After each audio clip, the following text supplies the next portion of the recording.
A internet, que é uma coisa extraordinária para o avanço da humanidade, sabe, para a imprensa, para a comunicação.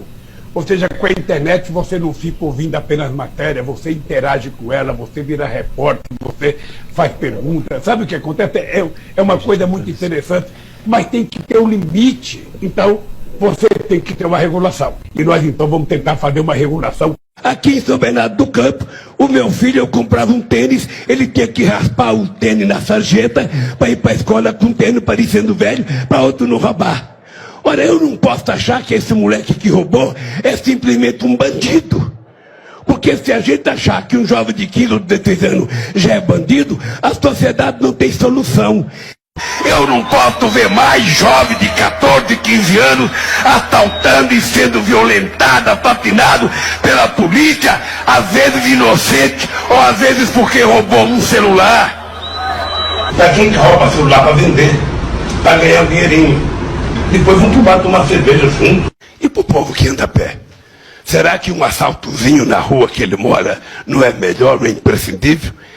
Nós vamos promover o desencarceramento de pessoas que cometem pequenos delitos, que é hoje o maior contingente de prisioneiros. Quando eu vejo, sabe, essas pessoas acharem bonito que tem que vender tudo que é público, que o público não presta nada, ainda bem que a natureza, contra a vontade da humanidade, criou esse monstro chamado coronavírus. Aqui no Brasil, por exemplo, Martim, as mulheres pobres, elas morrem tentando fazer aborto porque é proibido, o aborto é ilegal. Aqui no Brasil ela não faz porque é proibido, quando na verdade deveria ser transformado numa questão de saúde pública e todo mundo ter direito e não ter vergonha. Eu não quero ter um filho, eu vou cuidar de não ter meu filho. Vou discutir com meu parceiro, eu não quero. O que não dá é a lei exigir que ela tenha. Essa lei não exige cuidar. Então, nós ainda precisamos avançar muito. E essa pauta da família, a pauta dos valores, é uma coisa muito atrasada. Hoje, o mentiroso, ele legalizou a compra de arma. Então, quem está comprando arma deve ser o PCC, deve ser o Comando Vermelho, deve ser as pessoas que querem arma, porque eu não acredito que alguém queira uma arma para o bem. Eu não acredito. Eu tenho 76 anos, nunca tive interesse em ter uma arma. Eu tenho a minha fé em Deus e tenho o meu comportamento. É isso que é a minha proteção. Eu, quando namorava, muito tempo atrás, no Luxemburgo, eu tinha uma garruchinha 22, porque eu andava do Parque Cristo até a Vila Oliveira, até meia-noite. Eu namorava até as 11h30. Aí eu tinha que sair a pé. Era longe, Paca, e não tinha ônibus, era a pé. Então eu tinha uma garruchinha, colocava ela aqui dentro. Tirava as balas com medo que ela estourasse alguma coisa aqui dentro. E colocava as balas no bolso. Se um cara viesse pra cima de mim, eu falava, espera aí, deixa eu colocar minhas balas aqui. Eu cansei de viajar o mundo falando mal do Brasil, gente. Era bonito a gente viajar o mundo e falar, no Brasil tem 30 milhões de crianças de rua, no Brasil tem 30 milhões... A gente nem sabia, tem não sei quantos milhões de abortos, era tudo clandestino, mas a gente ia citando números, sabe? Se o cara perguntasse a fonte, a gente não tinha, mas a gente ia citando números. Eu não esqueço nunca, eu estava debatendo, o Roberto Marinho e o Jaime Lerner em Paris. Mas eu estava dizendo, porque no Brasil tem 25 milhões de crianças de rua. Eu era aplaudido calorosamente pelos franceses. Quando eu terminei de falar, o Jaime Lerner falou assim para mim, ô Lula, não pode ter 25 milhões de crianças de rua, Lula. Porque senão a gente não conseguiria andar nas ruas, Lula. É muita gente. Eu já tenho idade demais. Eu já vivi demais. Eu já tenho experiência demais. Eu não vou enganar o povo mais uma vez. Os brasileiros não são tolos e estão vacinados contra o modelo lulopetista de confundir para dividir, de iludir para reinar. Mas vejam a audácia dessa turma. Depois de ter quebrado o Brasil, Lula diz que quer voltar ao poder. Ou seja, meus amigos, ele quer voltar à cena do crime. Será que os petistas merecem uma nova oportunidade? Fiquem certos de uma coisa: nós os derrotaremos nas urnas.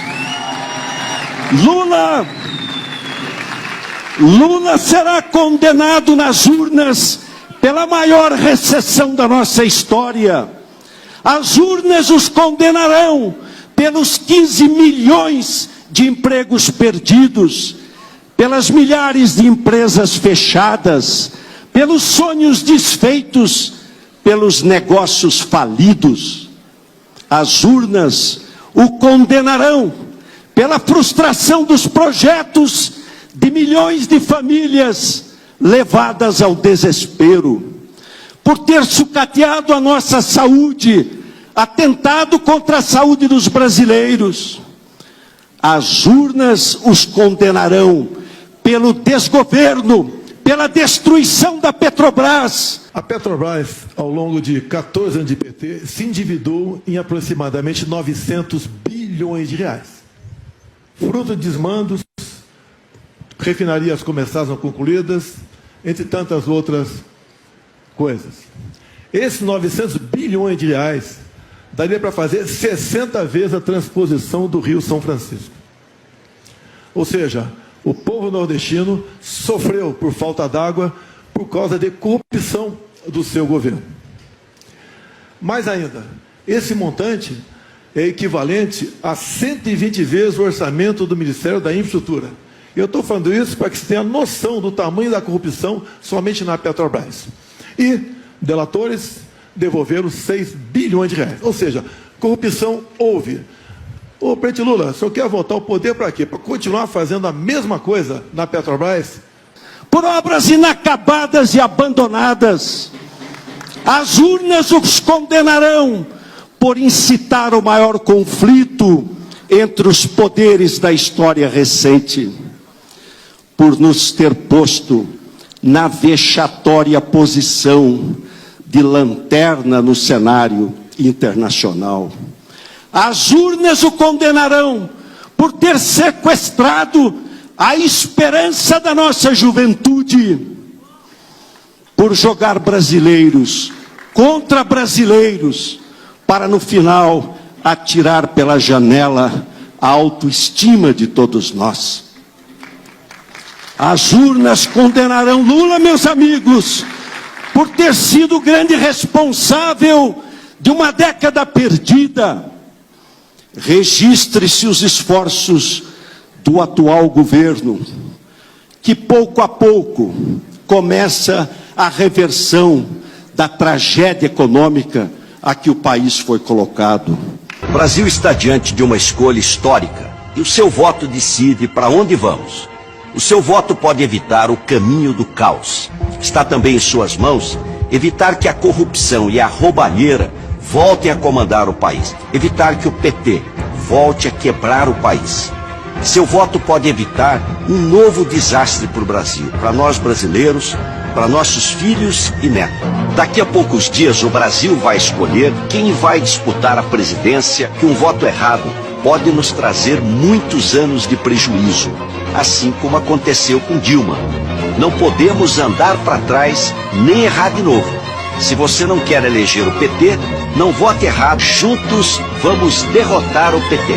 O Bolsonaro não pensa, ele não tem ideia, ele não entende absolutamente de nada, a não ser de falar bobagem, a não ser de fazer fake news e a não ser de tentar destruir aquilo que nós destruímos. O sonho dele todo santo dia é desfazer cada coisa que nós criamos. Agora mesmo, pela casa da... Quai, seu app de vídeos curtos. Quai, seu app de vídeos curtos.